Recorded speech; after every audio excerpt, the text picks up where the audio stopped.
안녕하세요. 박지성 세무사입니다. 이번 시간에는 제 75회 기출문제에 대해서 같이 풀어보도록 하겠습니다. 먼저 이론 문제부터 먼저 풀어보겠습니다. 자, 1번. 다음 중 재고자산에 대한 설명으로 옳지 않은 것은 했습니다. 선적제 인도 조건으로 상품 판매 시 선적이 완료된 재고는 판매자의 재고자산에 포함한다. 자, 우리 선적지 인도 조건 같은 경우는 언제 소유권이 이전됩니까? 선적했을 때 그때 소유권이 이전됩니다. 자, 이러면 뭡니까? 선적이 하고 난 이후에 운송 중인 상품이에요. 그러면 누구의 재고자산은 포함됩니까? 당연히 판매자가 아니라 매입자겠죠. 선적하고 난 이후부터는 소유권이 이전되니까. 자, 매입자의 재고자산으로 포함돼요. 참고에 없다 하더라도 선적이 완료되고 난 이후에 운송 중인 상품 같은 경우는 우리 보통 미착 상품이라고 하죠. 미착 상품에 해당되는 같은 경우는 매입자의 재고자산에 포함된다. 그래서 틀렸죠? 판매자가 아니다. 답은 1번입니다. 자, 2번 한번 보겠습니다. 차입금 담보에 제공된 재고자산의 경우 기말 재고자산에 포함된다. 맞죠? 자, 차입금이 담보로 제공됐다고 하면은 이 재고자산이 이전한 게 아니에요. 소유권 이전된 게 아닙니다. 단지 이걸 담보로 해서 대출을 받았겠죠. 그러니까 우리 이걸 이렇게 생각하시면 돼요. 내가 부동산을 샀는데 부동산에 대해서 은행에서 대출을 받고 그 다음에 저당권이 설정되어 있어요. 담보로 해가지고. 그럼 뭡니까? 소유권이 은행한테 넘어가는 거예요? 아니죠. 아닙니다. 그거는 본인의 소유권이에요. 자, 은행부터 이제 담보로 받았으니까 이거는 기말 재고자산에 당연히 포함돼야 되겠죠. 맞습니다. 맞는 지문이에요. 자, 시송품은 매입자가 매입 의사표시를 하기 전까지 판매자의 재고자산에 포함한다. 시송품, 요거는 이제 시용 판매라고 하죠. 시용 판매 같은 경우는 매입자가 의사를 표시했을 때 그때 판매가 이루어집니다. 판매가 이루어지기 때문에 의사를 표시하기 전까지는 또 뭐다? 재고자산에 포함해야 됩니다. 포함해야 돼요. 적성품은, 자, 위탁 판매 같은 경우는 수탁자가 그 물품을 갖다가 위탁자 본인은 이거 적성품이라고 하는데 요거를 판매했을 때 그때 이제 수익을 인식하는 거죠. 수익을 인식하기 때문에 이때 판매하기 전까지는 누굽니까? 위탁자의 재고자산에 포함. 창고에 없다 하더라도 위탁자의 재고자산에 포함시켜야 되는 거예요. 시송품도 마찬가지. 창고에 없다 하더라도 아직 매입의사를 표시 안 했기 때문에 요거 이제 그 판매자의 재고자산에 포함시켜야 되는 거예요. 적성품. 수탁자는 본인 명의, 그러니까 위탁자의 명의로 판매하는 겁니다. 그래서 이때 판매하기 전까지는 수탁자가 아니라 위탁자의 재고자산에 포함시켜야 됩니다. 자, 답은 1번입니다.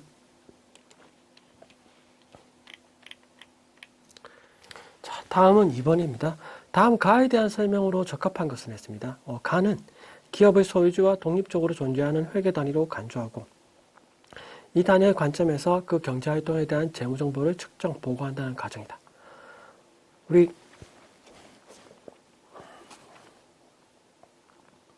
재무제표 또는 재무회계라고도 합니다. 이게 기본 과정은 크게 세 가지가 있죠.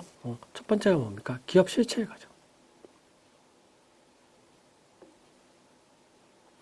두 번째가 계속기업의 과정.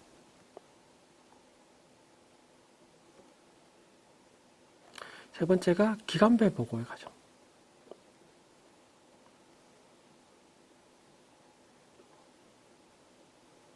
이 세 개를 합해가지고 우리는 이제 재무제표 또는 재무회계 기본 과정이라고 해요. 자, 기업 실체의 과정은 뭡니까? 기업의 소유주와는 독립적으로, 소유주가 보통 주주죠. 주주와 독립적으로 존재하는 회계 단위로 간주해서, 예를 들어서 삼성전자면은, 삼성전자라는, 그 기업의 회계 단위로 간주해서 재무제표도 보고하고 다 보고하는 거죠. 그게 기업 실체의 과정입니다. 또, 계속기업의 과정은 뭡니까? 기업은 청산의 목적으로 하는 게 아니라 장기간 지속된다고 가정하는 거죠. 그리고 기간별 보고의 과정은 우리 회계 단위를 끊어서 보고한다는 거예요. 기간으로 끊어가지고. 그래서 보통 1년 단위로 끊어서 보고하는 거죠. 그래서 요 세 개를 갖다가 우리는 이제 재무제표 또는 재무의 기본 과정이라고 합니다. 근데 여기서 이제 가에 대한 설명은 소유자 독립적으로 회계 단위로 존재하는 회계도를 간주하고 그 이 회계 단위의 관점에서 재무정보를 측정 보고하고 재무제표 작성하고 하는 과정이죠. 이게 이제 기업 실체의 과정입니다.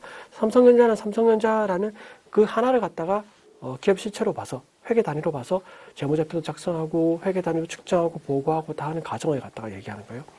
그래서 답은 이제 3번이죠. 기업 실체의 과정. 자,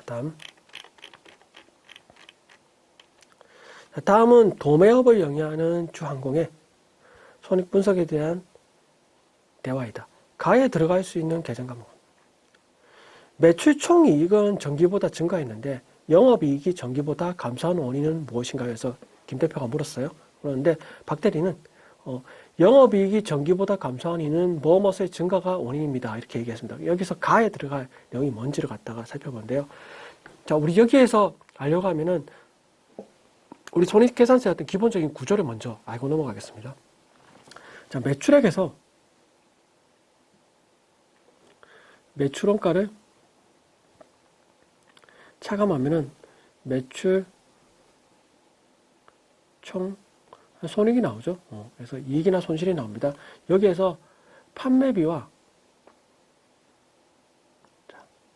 관리비를 차감하면은 이게 영업 손익이 나오죠. 영업이익이나 영업 손실이 나옵니다. 여기에서 영업의 수익을 더하고 또는 영업의 비용을 차감하면은 법인세 차감 전 순이익 또는 뭐 손실이 나오죠. 여기서 법인세 비용을 차감하면은 뭐가 나옵니까? 이때 이제 당기순이익이 나옵니다.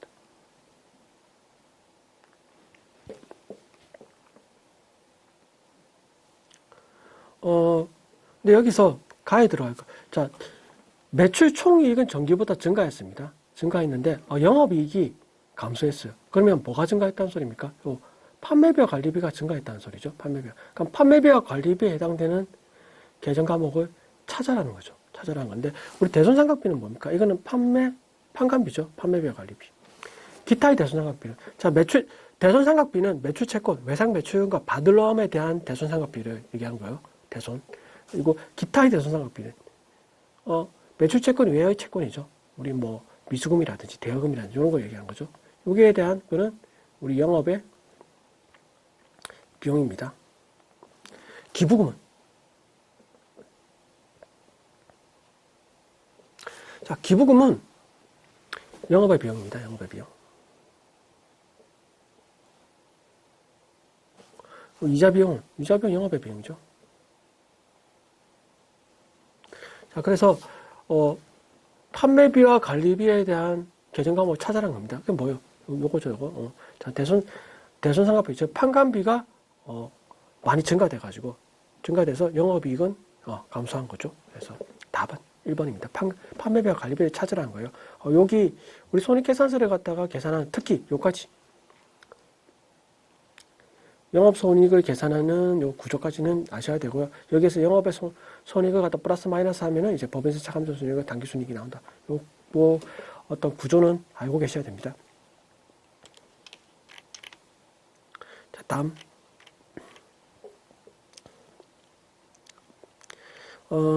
4번입니다. 주항공의 2025년도 결산정리사항 반영 전 당기순이익은 30만 원입니다. 다음에 결산정리사항을 반영을 해 당기순이익이 얼마냐가 있습니다. 자, 결산을 반영하기 전에 당기순이익이 30만 원입니다. 30만 원. 그런데 12월 급여에 대한 미지급분을 4만 원을 인식하지 않았습니다. 그러면 우리 수동 결산 분결을 해줘야 되는 거죠. 어떻게 해줍니까? 차변에 급여 4만 원. 자, 대변에 뭡니까? 우리 비용이 발생한 거죠. 비용이 발생했으니까 미지급, 자, 비용 처리해 주는 거죠. 이게 4만 원. 처리해 주는 거죠. 그 단기에 발생한 임대료 15,000원에 대한 미수 수익을 인식하지 않았습니다. 이건 뭐예요? 미수 수익. 이것도 마찬가지죠.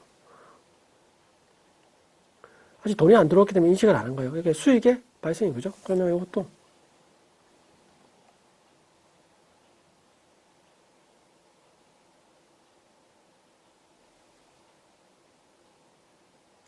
미수 수익.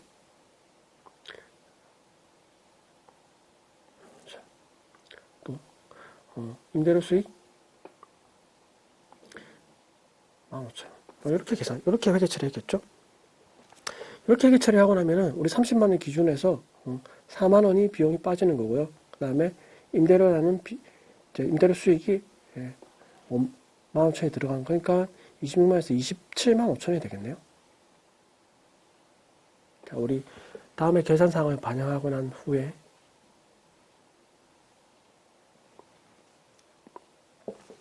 그래서 27만 5천원. 자,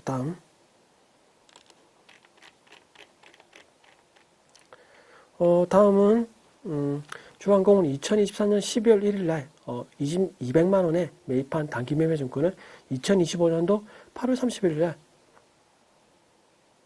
170만 원에 처분했습니다. 이 경우에 단기 매매 증권 처분 손익은 얼마냐고 했습니다. 12월 31일 날 현재 2024년도 공정 가치가 190만 원이죠. 이거 분기 한번 해보면 이렇습니다.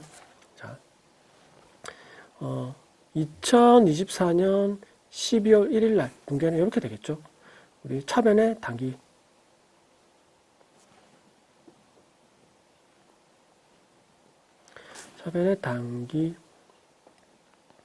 매매 증권 200. 자, 대변에 뭘로 구입했는지는 모르겠지만 일단 현금으로 구입했다고 치면 현금 200. 이렇게 되겠죠. 그리고 2024년 12월 31일. 자, 공정 가치가 190만 원입니다. 그러면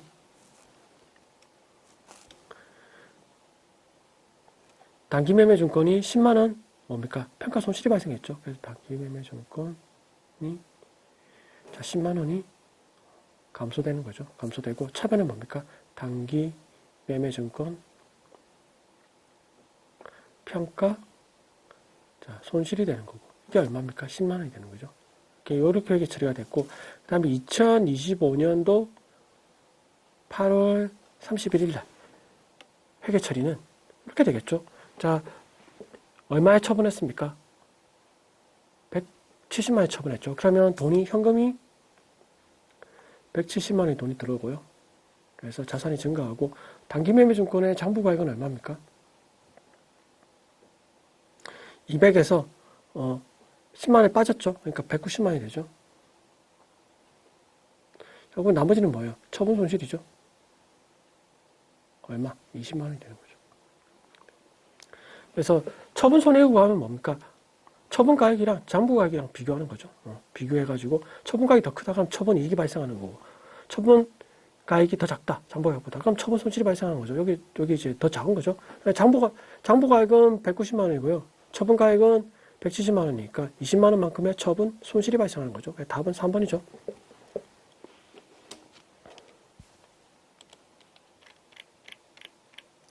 자, 6번입니다.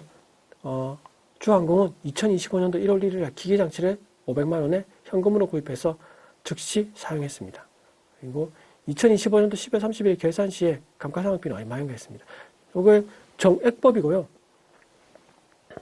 잔존가치가 50만 원이고 내역연수가 5년이에요. 그럼 감가상각비 구하면 어떻게 됩니까?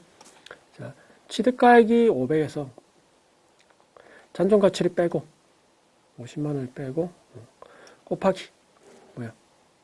상각률이 어떻게 됩니까? 내용연수 분의 1이죠. 정액법이니까 5분의 1이 되는 거. 그리고 12분의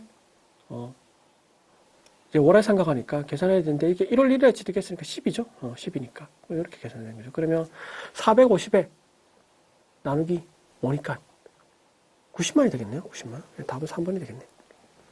90만 원.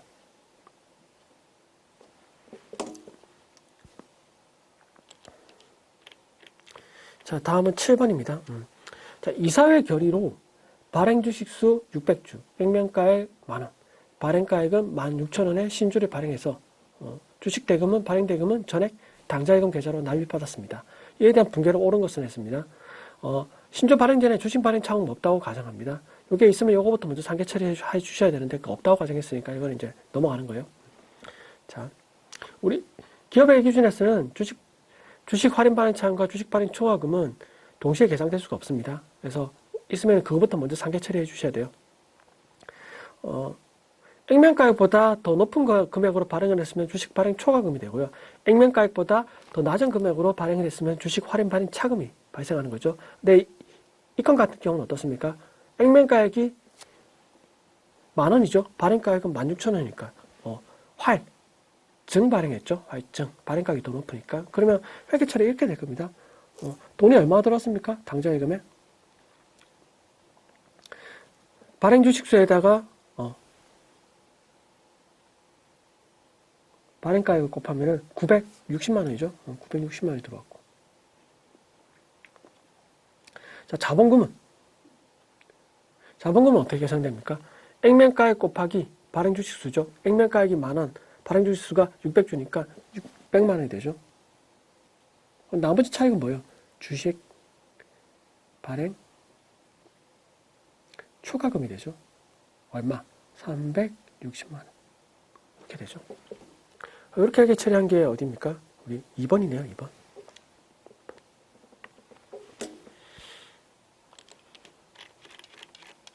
자, 다음 8번입니다, 8번. 자, 8번은 요거는 부가가치세 문제입니다. 다음 중 부가가치세법상 세금 계산서에 대한 설명으로 바르게 설명하는 사람은 누구인가? 첫 번째, 다솜. 세금 계산서의 작성연월일은 꼭 기재하지 않아도 돼. 아니죠. 작성연월일은 필요적 기재사항입니다. 반드시 작성하셔야 돼요.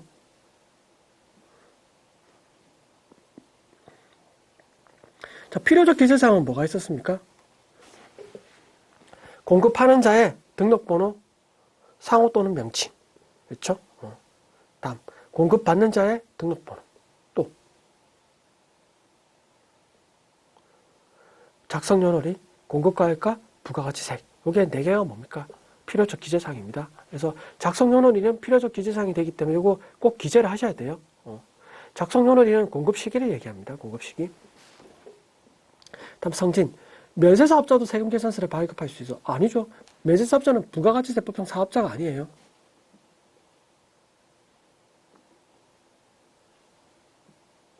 사업자가 아닙니다. 여기는 소득세법과 법인세법에 의한 사업자예요. 그럼 면세사업자는 세금계산서가 아니라 앞에 세금이라는 걸 뺀 계산서를 발행할 수 있습니다. 여기는 부가가치세액이 없어요. 그래서 계산서를 발행합니다. 그래서 면세사업자는 세금계산서를 발급할 수 있다. 틀렸습니다. 틀렸어요. 세금계산서는 재화 또는 공급 시기에 발급하는 게 원칙이다. 그렇죠. 공급 시기에 발급하는 게 원칙입니다. 물론 특례 규정에 의해서 공급 시기가 속하는 달에 다음 달 10일까지 발급할 수 있어요. 발급할 수 있는데 원칙은 공급 시기에 발급하는 게 원칙입니다. 원칙. 재화를 직접 수출하는 경우에는 세금계산서를 발급해야 돼. 아니에요. 자, 직수출하는 경우에는 세금계산서 발급 의무가 면제됩니다.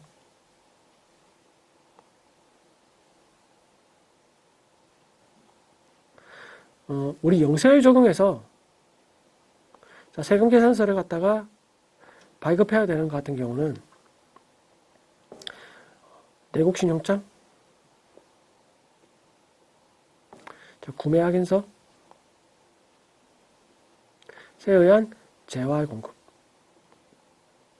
대해서는 이 세금계산서를 발급하셔야 돼요. 발급하셔야 되고, 한국국제협력당 등에 공급하는 재화도 발급하셔야 됩니다. 근데 그 외에 나머지 계산서를 발행한다, 직수출을 한다든지, 직접 수출한다든지 또는 국외에서 제공한 용료 같은 경우는 세금계산서 발급 의무가 면제됩니다.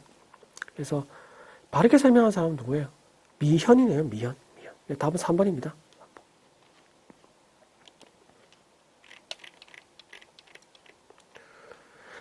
다음 중 부가가치세법상 재화의 공급 시기로 옳은 것은 했습니다. 자, 1번. 기한 후 판매는 기한이 지나 판매가 확정되는 때. 이거 맞죠?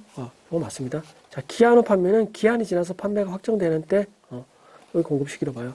재화의 공급으로 보는 가공 같은 경우는 가공이 완료되는 때가 아니라 가공된 재화를 인도한대요.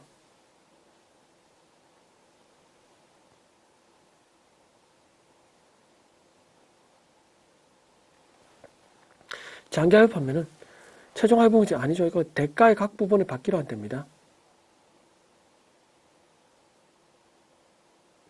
받기로 한 때니까 뭡니까?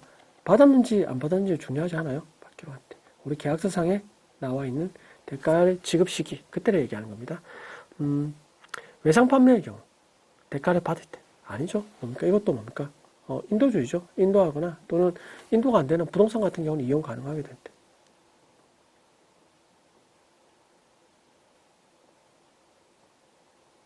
자, 이때가 이제 공급시기죠. 그래서 맞는 질문은 1번입니다. 1번.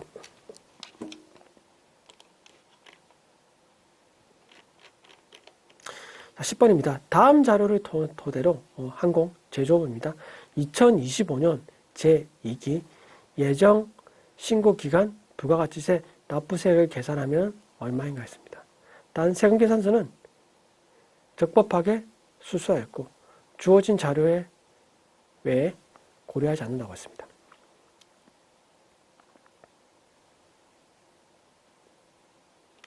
자, 국내 매출의 공급가액 1억 1,000입니다. 요거는 과세표준에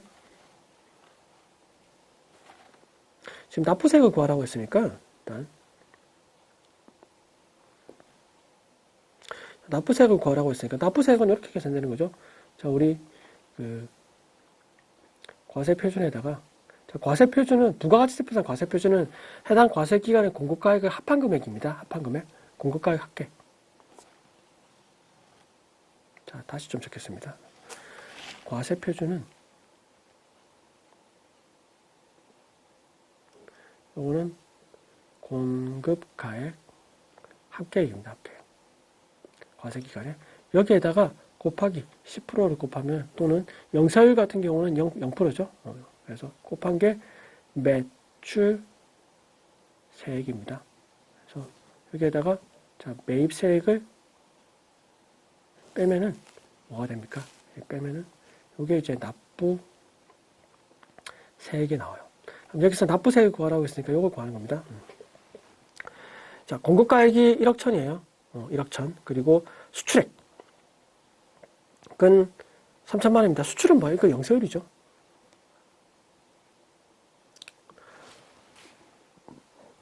그래서 얘는 0% 곱하니까 0이 되는 거죠. 매출세액을. 얘는 이제 곱하기 10% 하니까.